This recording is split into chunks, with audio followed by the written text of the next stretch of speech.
Hello dear students, कैसे हैं आप सभी। आशा करती हूँ आप सभी ठीक होंगे, स्वस्थ होंगे, अच्छे होंगे।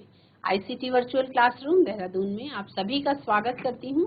जैसा कि आप सभी जानते हैं बच्चों, क्लास 11th में आपका चैप्टर जो चल रहा है मार्फोलॉजी ऑफ फ्लावरिंग प्लांट्स, इसके कुछ क्वेश्चन आंसर्स हम कर रहे हैं, मतलब बहुविकल्पीय प्रकार के प्रश्न कर रहे हैं।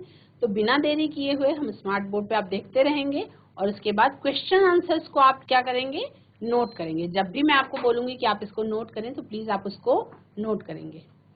मैं समता शुक्ला आपकी 11th क्लास की बायो में हेल्प कर रही हूँ। 11th क्लास का हम कुछ क्वेश्चन आंसर कर रहे हैं ना।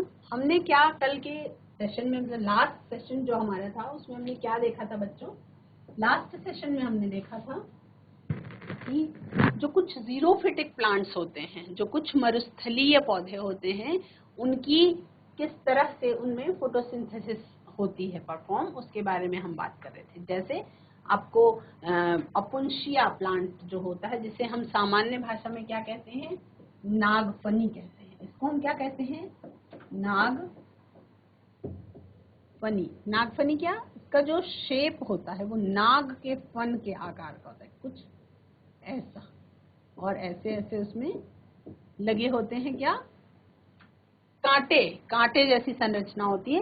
लेकिन एक्चुअल में वो कांटे नहीं होते। एक्चुअल में वो क्या होते हैं बच्चों, एक्चुअल में वो लीव्स होती हैं, यानी कि पत्तियां होती हैं जो कांटों का रूप ले लेती हैं। क्यों, मॉडिफाई कर लेती हैं अपने आप को अपनी परिस्थितियों के अनुसार। जैसे वहां पे पानी की बहुत कमी होती है रेगिस्तान में, तो रेगिस्तान में पानी की कमी होने के कारण क्या होता है कि लीव्स जो हैं वो कांटे का रूप ले लेती हैं, मॉडिफाई हो जाती हैं।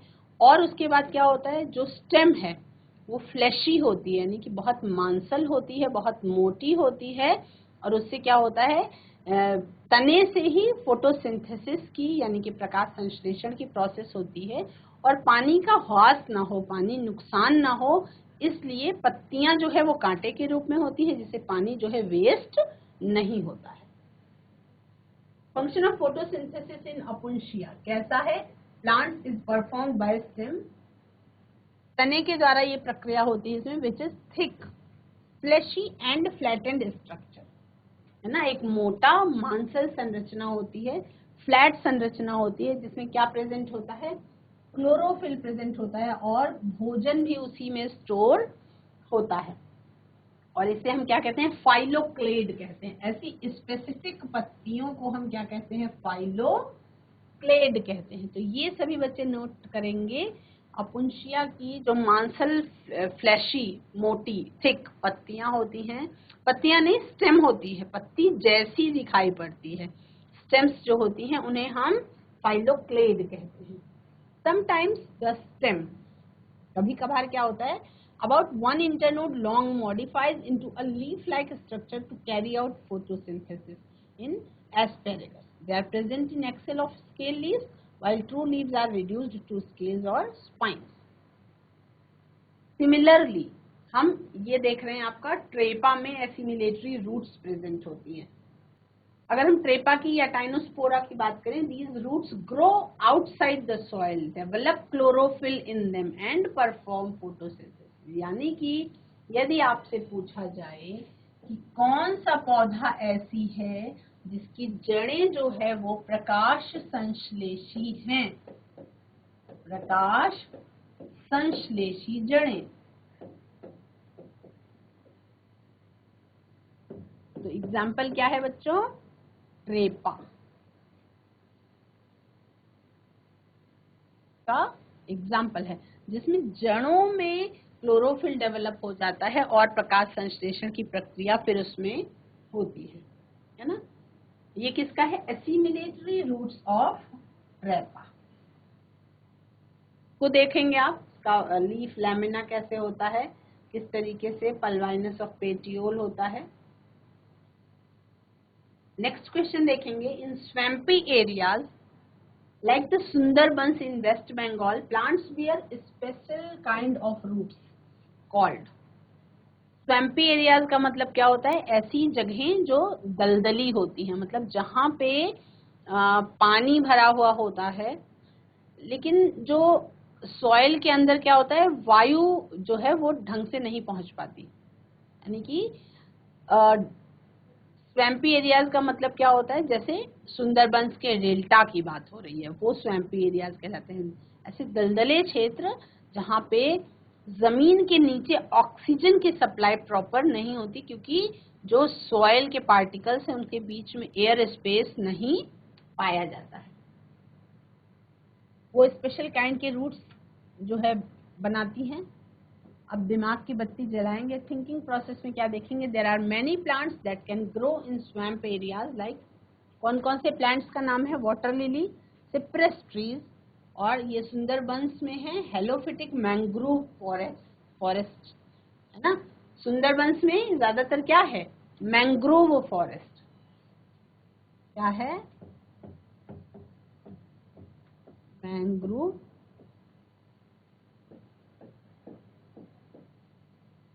फॉरेस्ट। अब इसमें किस स्पेशल क्या प्लांट्स में कैसी स्पेशल काइंड की रूट्स पाई जाती हैं उसके बारे में हम बात करें। बच्चों, होती है न्यूमेटोफोर्स, उन रूट्स का स्पेसिफिक नाम क्या है, pneumatophores. Pneumatophore roots are the organs meant for the absorption of water and minerals. देखो, जड़ है, जमीन है, एक पौधा है, जमीन के नीचे उसकी जड़ होती है, जमीन के ऊपर सामान्य तौर पे किसी भी पौधे का तना, पत्तियां और फल फूल इत्यादि होते हैं। अब जो फोटोसिंथेसिस की प्रोसेस है, फोटोसिंथेसिस की प्रोसेस में आपका हरित लवक सूर्य के प्रकाश की उपस्थिति में और पानी का यूज करके अपना प्रकाश संश्लेषण की प्रक्रिया करता है या भोजन निर्माण की प्रक्रिया करता है। अब इसमें क्या देख रहे हैं, ऐसे केस में क्या होगा, न्यूमेटोफोर्स के केस में क्या होगा, ऐसे केस में क्या होता है बच्चों, कि ऐसे केस में जमीन ऐसी है जहां पे एयर स्पेस नहीं प्रेजेंट है, पानी का अवशोषण भी नहीं हो पा रहा है और श्वसन की प्रक्रिया के लिए ऑक्सीजन का भी अवशोषण नहीं हो पा रहा है। जड़ें क्या करती हैं, निगेटिवली जियोट्रोपिज्म दिखाती हैं और ये जमीन से बाहर की तरफ ग्रोथ करने लगती हैं, ठीक है, क्योंकि उन्हें ऑक्सीजन सप्लाई जमीन के नीचे नहीं हो पाती। अब जब वो बाहर की तरफ ग्रोथ करने लगती हैं तो वहीं से उसका एब्जॉर्प्शन वाटर का, मिनरल्स का वो करती हैं।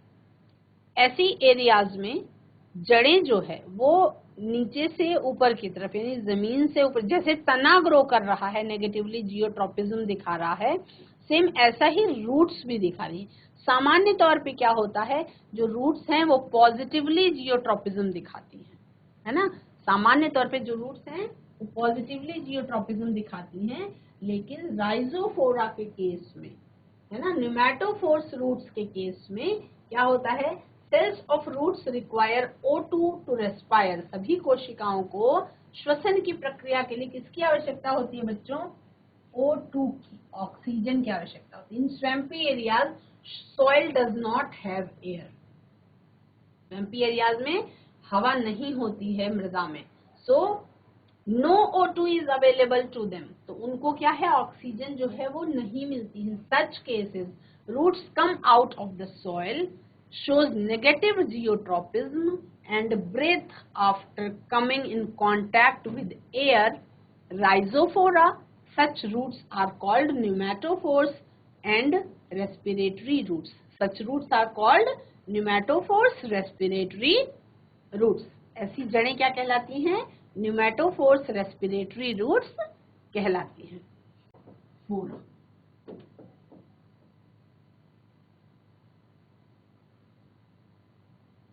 एग्जाम्पल के लिए क्या है, राइजोफोरा है। In aquatic plants like Pistia and Eichhornia, leaves and roots are found near. इसके बारे में हम बात करेंगे। पिस्टिया, इकॉर्निया में क्या है, दीज फ्लोटिंग प्लांट्स, ये कैसे हैं, फ्लोटिंग प्लांट्स, यानी कि जमीन पर नहीं, सॉरी, पानी पर तैरने वाले पौधे हैं ये। The stem is like a runner. Runner का मतलब क्या होता है कि पानी के ऊपरी सतह पे ऐसे रन कर रहे हैं, नीचे होंगी जड़ें और ऊपर की तरफ होगी पत्ती, कुछ इस तरीके की सिचुएशन। फ्री फ्लोटिंग प्लांट्स कहलाते हैं, ये क्या कहलाते हैं, फ्री फ्लोटिंग प्लांट्स कहलाते हैं। तो इसमें क्या होता है, the roots are found near the surface of water as both the plants are hydrophytes. कैसे होते हैं, ये जलीय पौधे होते हैं, हाइड्रोफाइट्स होते हैं। तो इनके एग्जाम्पल्स का नाम सभी बच्चे नोट करेंगे, लेमना, इकॉर्निया और Pistia. Lemna,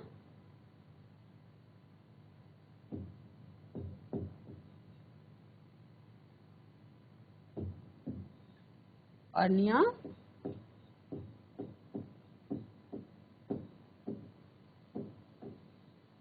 pistia.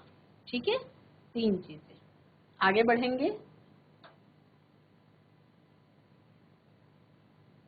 Reticulate and parallel venation are the characteristics of dash and dash respectively. खाने योग्य dicot and monocot plants, all dicot plants have कैसा, रेटिकुलेट वेनेशन।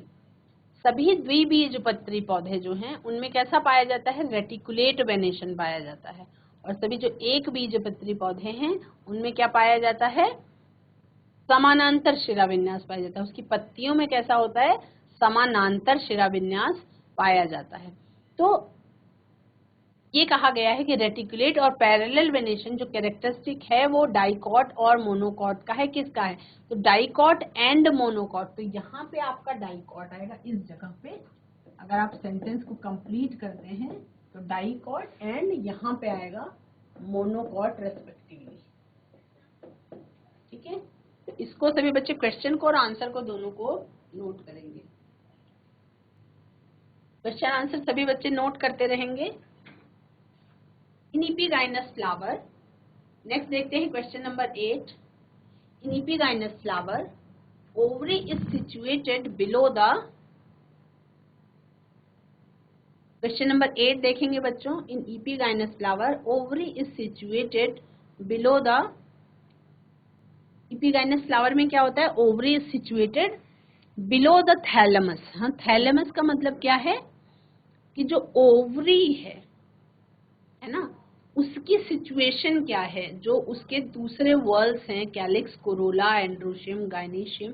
तो जो ओवरी है उसके ऊपर बैठे हुए हैं या उसके नीचे बैठे हुए हैं, मतलब ओवरी सुपीरियर है या ओवरी इंफीरियर है, ये आपसे पूछा जा रहा है कि इपीगाइनस फ्लावर में ओवरी की सिचुएशन क्या होती है, ये आपसे पूछा गया। तो in epigynous flower ovary is situated below the thalamus. आप यहाँ पे स्क्रीन में देखिए इस डायग्राम में, इपीगाइनस फ्लावर में क्या है, ओवरी जो है वो किसके नीचे है, ओवरी जो है वो थैलेमस के नीचे की तरफ है ना।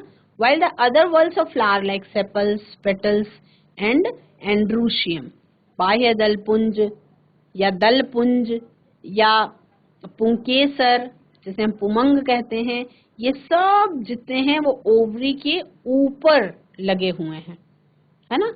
तो अब इसका एग्जाम्पल क्या क्या है, कैरेट इसका एग्जाम्पल है, गाजर, आपका गुआवा इसका एग्जाम्पल है, आपका कुकुरबिटा इसका एग्जाम्पल है, और आपका सनफ्लावर, सूरजमुखी भी जो है इसका एग्जाम्पल है, किसका, इपीगाइनस फ्लावर का।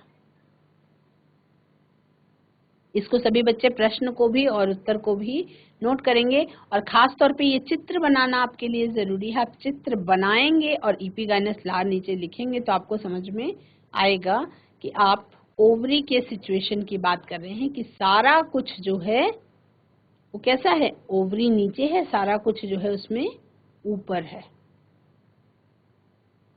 और ओवरी में क्या क्या स्ट्रक्चर होता है सभी को पता है ना, कि ओवरी के अंदर ओव्यूल्स प्रेजेंट होते हैं। ऊपर आप देख रहे हैं कि उसके ऊपर कैलिक्स लगा हुआ दिखाई पड़ रहा है, आपको कोरोला दिखाई पड़ रहा है, आपको एंथर दिखाई पड़ रहा है, जिसके 2 पार्ट्स होते हैं, एंथर और फिलामेंट। फिर आपको एंड्रोशियम के बाद गाइनेशियम भी दिखाई पड़ रहा है, जिसे हम स्त्री केसर कहते हैं। उसके भी 3 भाग होते हैं, स्टिग्मा, स्टाइल, और नीचे वाला भाग जो है वो क्या कहलाता है, ओवरी। ठीक है, ये प्रश्न, ये चित्र सभी बच्चे फटाफट से बना लेंगे, उसके बाद हम आगे बढ़ेंगे।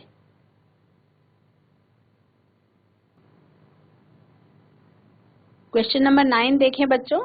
Add the missing floral organs of the given floral formula of Fabaceae. Fabaceae family का फ्लोरल फॉर्मूला नीचे दिया गया है क्वेश्चन नंबर 9 में, जिसमें आपको मिसिंग जो पार्ट है उसको मेंशन करना है आपके आंसर में। ऊपर क्या दिया गया है? बाइसेक्सुअल है, कैलिक्स की संख्या गायब है ना, उसके बाद कोरोला की भी संख्या गायब है, उसके बाद क्या है, एंड्रोशियम लिखा हुआ है, गाइनीशियम, एंड्रोशियम लिखा हुआ है पर कंप्लीट नहीं लिखा हुआ है, और गाइनीशियम की भी संख्या जो है वो गायब है। तो आपको उसको फिल करके कंप्लीट करना है इसका floral formula. Floral characters Fabaceae के क्या क्या होते हैं? दीज फ्लावर्स आर बाइसेक्सुअल, द्विलिंगी पुष्प होते हैं। जाइगोमॉर्फिक सिचुएशन होती है। पेटल्स 5 होते हैं संख्या में, आप देख रहे हैं। 2+2+1 के वर्ल्ड में होते हैं। गैमोसेपलस होते हैं, सेपल्स जो है वो आपस में फ्यूज्ड होते हैं। कोरोला पेटल्स जो है 5 होते हैं। Consists of a posterior standard, 2 lateral wings, no anterior ones forming a keel. Androecium 10 डायडेफस, और गाइनीशियम कैसे है? सुपीरियर है, ओवरी जो है वो मोनोकार्पेलरी है। ठीक है। अब नेक्स्ट प्रश्न, आपका जो प्रश्न संख्या 10 है बच्चों, ये बहुत सामान्य प्रश्न है। अभी आपको 11th क्लास के बच्चों में सबको आना चाहिए, है ना। इसमें कुछ कुछ हो सकता है आपको ना आता हो, ज्यादातर आप जानते होंगे, कुछ कुछ जो नहीं आता है उसको भी आप नोट करेंगे। Name the body part modified for food storage in the following. क्या लिखा हुआ है? ए में है कैरेट। मतलब प्रश्न क्या पूछ रहा है? प्रश्न ये पूछ रहा है कि फूड स्टोरेज कौन से पार्ट में होता है, इन निम्नलिखित पौधों में कौन से पार्ट में भोजन का संग्रह होता है, ये पूछा जा रहा है ना। तो ऑप्शन नंबर ए में है कैरेट, मतलब गाजर के पौधे में। प्रश्न क्या पूछ रहा है कि गाजर के पौधे में कौन से पार्ट में फूड स्टोरेज होता है, गाजर के पौधे में कौन से पार्ट में फूड स्टोरेज होता है, ये पूछा जा रहा है। बी है कोलोकेसिया, सी है स्वीट पोटैटो, डी है एस्पैरागस, ई है रेडिश, एफ है पोटैटो, जी है डहलिया, एच है टर्मेरिक, आई है ग्लैडियोलस, जे है जिंजर, के है पोर्टुलाका। अब इसकी कौन से पार्ट्स जो हैं उनमें भोजन का संग्रह है, फूड का स्टोरेज है, वो आपको लिखना है। आगे बढ़ेंगे, इसको लिखेंगे। कैरेट का जो मूसला जड़ होती है वो खाने योग्य भाग है, यानी कि उसी में भोजन का संग्रह गाजर में होता है। गाजर का जो पार्ट हम खाते हैं सैलेड के रूप में, वो एक्चुअल में क्या है? वो उसकी जड़ है। वो उस गाजर के पौधे की मूसला जड़ है जिसने अपने आप को रूपांतरित कर लिया है, मोटी हो गई है क्योंकि भोजन का संग्रह हुआ है उसमें, और वो फिर खाने योग्य भाग हो गया है और उसको सामान्य तौर पर खाया जाता है। कैरेट के लिखेंगे टैप रूट, कोलोकेसिया में लिखेंगे स्टेम कॉर्न, स्वीट पोटैटो का भी रूट्स खाते हैं हम लोग, शकरकंदी का, एस्पेरेगस का भी रूट्स ही एडिबल पार्ट होता है, आपका रेडिश का भी रूट ही एडिबल पार्ट होता है, पोटैटो जो है वो उसका स्टेम एडिबल पार्ट होता है, पोटैटो का तना हम लोग कंज्यूम करते हैं। पोटैटो के स्टेम में जो है वो क्या होता है? पोटैटो के स्टेम में भोजन जो है वो फूड स्टोर होता है।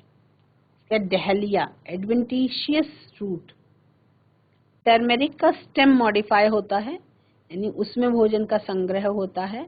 हल्दी की गांठें जो हम जानते हैं, वो हल्दी की गांठें एक्चुअल में उस पौधे का तना है। कैसा है? भूमिगत तना है, जो जिसमें भोजन स्टोर हो गया है और वो यूज होता है भोजन में खाने के लिए। यानी कि हल्दी आप सभी को पता है एक बहुत वास्ट इसका यूज है, बहुत बड़े पैमाने पर इसका इस्तेमाल किया जाता है। तो हल्दी जो है वो क्या है, उसका तना खाने योग्य भाग होता है। हल्दी की जड़ नहीं खाई जाती, बल्कि हल्दी में भूमिगत तना जो है वो खाया जाता है। ग्लैडियोलस का भी स्टेम है एडिबल पार्ट। जिंजर, हम बात करें अदरक की, अदरक भी जो है भूमिगत तना है, और अदरक को भी अदरक में भी फूड का स्टोरेज होता है और अदरक को भी खाया जाता है। पोर्टुलाका में एडवेंटिशियस रूट जो है वो रूपांतरित होती है भोजन के संग्रह के लिए। सभी बच्चों ने आई थिंक नोट कर लिया होगा। अब हम आगे बढ़ेंगे, शॉर्ट आंसर टाइप क्वेश्चंस में देखेंगे। Give 2 examples of roots that develop from different parts of angiospermic plant other than the radicle. प्रश्न क्या पूछा गया है कि सभी पुष्पीय पौधों में ऐसे पौधे का आपको बताना है ना, रूट्स 2 एग्जाम्पल देने हैं जिसमें रेडिकल के अलावा, यानी कि जिसमें रूट्स का डेवलपमेंट जो है वो मूलांकुर के अलावा किसी भी दूसरे पार्ट से हुआ हो। मतलब रेडिकल से पौधे की जड़ ना बनी हो, बल्कि वो किसी और तरीके से बन गई हो। ठीक है, ये प्रश्न आपसे पूछा जा रहा है।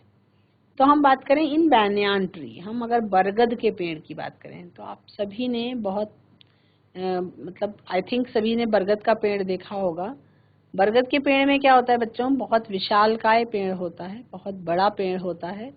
और होता क्या है, बहुत बड़ा, बहुत विशालकाय पेड़ होता है, और उसकी जड़ें जो है, जड़ें वो क्या करती हैं, नीचे की साइड लटकती रहती हैं।